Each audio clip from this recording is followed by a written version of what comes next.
what is funny is that nobody ever mentions how it's not just a big name that is partnered with these companies like Visa, like MasterCard, like BlackRock, but these are the biggest names. Hey there, how is it going, everyone? Welcome on back to the Deeper Dive. It is Luke, and I'm very excited for today's video. We had Velo news with Travala, and I wanted to talk about Lightnet and Convera partnership. I have something very exciting to show you, and let's get right into things with this partnership today. We can see that Lightnet partnered with Travala, which is for booking hotels, flights, and such. And you are able to now use Velo, which is what this post was about. Travala does accept over 100 currencies to pay with, although this is big regardless for network usage and opening up more doors. It's always a great thing. Travala has over 3 million flights, hotels, and activities worldwide, like they say here. And this is really just expanding more utility. There's more than 600 airlines, and they say 400,000 activities. And there's those 2.2 million hotels, which I'm sure one day I will be booking a hotel with Velo, maybe even in the coming months. So I'm excited that this is already out. Like they say, they are paving the way for mainstream adoption. And this partnership goes beyond introducing new utility for Velo token holders. It is a step toward wider cryptocurrency adoption by offering Velo tokens as a payment option through a trusted and globally recognized platform like Travala. Velo demonstrates the real-world utility and usability of digital assets. This integration exemplifies Velo's dedication to driving mainstream cryptocurrency adoption while giving its community tangible ways to use their tokens. Stay tuned, as this new feature is set to launch soon, opening up more opportunities for Velo token holders to utilize their digital assets in the real world. So not out yet, but very soon, and I am excited for that. So I'm sure that will be another potential catalyst for Velo's price as well, since if Velo is going to be used in this way, then it's going to need to be on more exchanges, and I do expect some very big listings coming in the coming months. You just never know what is going to happen with these markets. If they told you who they were going to list, then you would almost have insight into an asset, which, to point out, we do know Binance, one of the largest exchanges in the world, is going to list Velo. They have been quietly accumulating the token, so something to be excited for as well. I would like to show you Travela's tweet, which they made a nice little piece of art here talking about booking and the Velo token.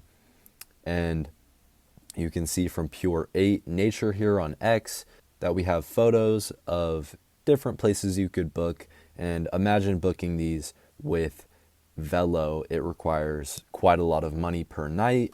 It's potentially another streamline for people to buy the asset and pay for hotels with it. So that could bring a lot of money to Velo as well. This is really great in my opinion, and I'm excited to see what comes with it. From K Thingle here on X, he was the one who saw this information about Lightnet and Convera. He posts some really great Velo stuff, and it's just at K Thingle on Twitter or X, and I recommend following him if you do like Velo. You can see here, he's the one who found this partnership when it was announced with Convera, which was rebranded from Western Union Business Solutions.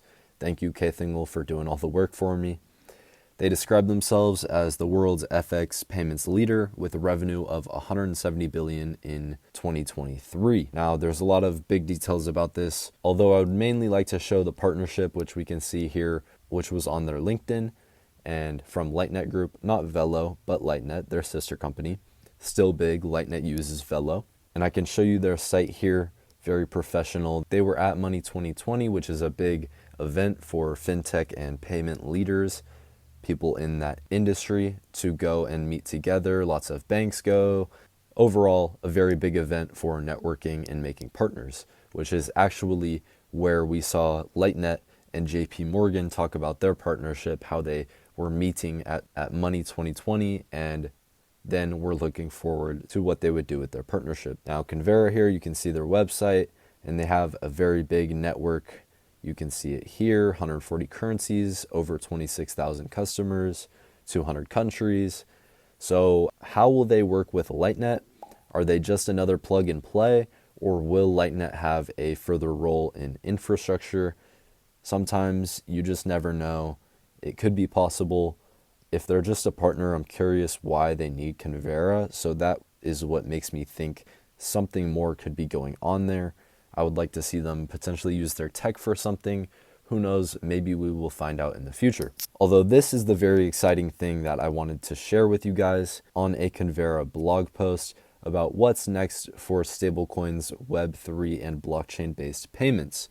And this was only July 15th of 2024. So not too long before we saw the Lightnet and Convera partnership. We can see how Rita Martins recently wrote the book on the subject Web3 in financial services, and she is former global head of fintech partnerships and global functions for HSBC. She shared her insights with Converge Live from Money 2020, covering the technological shifts Web3 and blockchain present. Basically, this is getting into the good stuff down here. When you look at the news, you still just see the bad side of blockchain technology and financial services.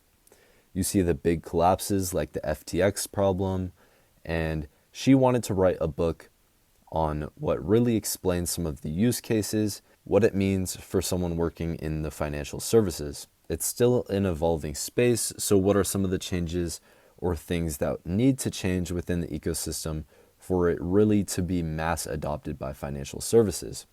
She recalls her time at HSBC and saying that when she started looking, the technology was too early. And I think a lot of us went through this. When I first took a look at Bitcoin, I knew it was going to be huge. I just didn't know why. After a lot of time and these big projects came out, I started to see how currencies could be implemented. And that is what we have all seen with Velo and a lot of our other favorite utility tokens. Now, this early on Bitcoin situation, and where we still see the bad news, some would argue it's intentional because we are sitting in the land of opportunity. In the next 9 to 12 months, even less potentially, a lot of these coins are really going to pick up and have significant gain in value, not financial advice, but some will do 10x and even 100x. So this is really the land of opportunity here, almost like the gold rush. And then she goes on to say, given some of the things that are happening around regulation, banks have already really tested this technology. They see value, and you have big names like BlackRock, which BlackRock Securitize partnered with Velo, for example, really going for it. It's definitely a change in the blockchain environment, and I think it's really showing the benefits. Now, what is funny is that nobody ever mentions how it's not just a big name that is partnered with these companies like Visa, like MasterCard, like BlackRock. But these are the biggest names. How much bigger do you want it to get? What other payment operator is on your normal debit card than Visa? Visa is on all of mine. So something to think about. They sort of almost underplay these situations and how big of a space we are in. And that is very exciting stuff. I would also like to point out how she talks about real world assets as collateral to provide loans to companies in emerging markets. And she says how this is a part of a broader trend in which real world assets such as real estate, stocks, corporate and government bonds, currencies, and other securities will be increasingly tokenized, which we have began to see, then traded and borrowed against on a blockchain. She also says, which is exactly on the path of where I was going, the big value of tokenization is not just tokenizing an asset, but it's what can you do afterward. Can you use some of those assets for collateral? JP Morgan and Euronext have done some repo agreements where you can have more liquidity and you can reduce costs. So think about that. JP Morgan is a Lightnet partner, and we see them saying that JP Morgan and Euronext have done some agreements where you can have more liquidity and you reduce costs. So that seems very big, especially considering we know those partnerships. And on this talk of what can you do afterward with the token, imagine because this is what you are going to be able to do, is own something that is tokenized and use it as collateral to gain yield in the Velo ecosystem. You can essentially stake your collateral for yield, USDV, that you can then put back into that asset that you are tokenizing, if it's tokenized treasury bills, for example, so you have a compounding yield effect. And that is really big. And for the big players in the game, they're going to be absolutely taking advantage of this. And so will I. Something very worth looking forward to, especially with the big names that we know we have connected. I am very excited about this. Here at the end, I just want to highlight how she says, I think we are going to stop talking about the technology and actually start talking about what it means. Blockchain and all the tools within this work will just be part of the tools that a bank and the financial service companies will have. So she's talking about direct integration, that they will have these all within their toolkit to use readily on hand. And I do see that same future. So to see this posted by Convera, which we know is a Lightnet partner, I wanted to share with you guys because it was absolutely exciting and very interesting to see come out from a big name like this, who, like I said, has over 26,000 different customers and is very large, 170 billion in turnover in 2023. So very big names. We had Travala too with Velo. Let me know what you guys think of today's video. Please smash the like, drop a subscribe if you haven't already, and I will talk to you guys later. I hope you enjoyed today's video. Peace out.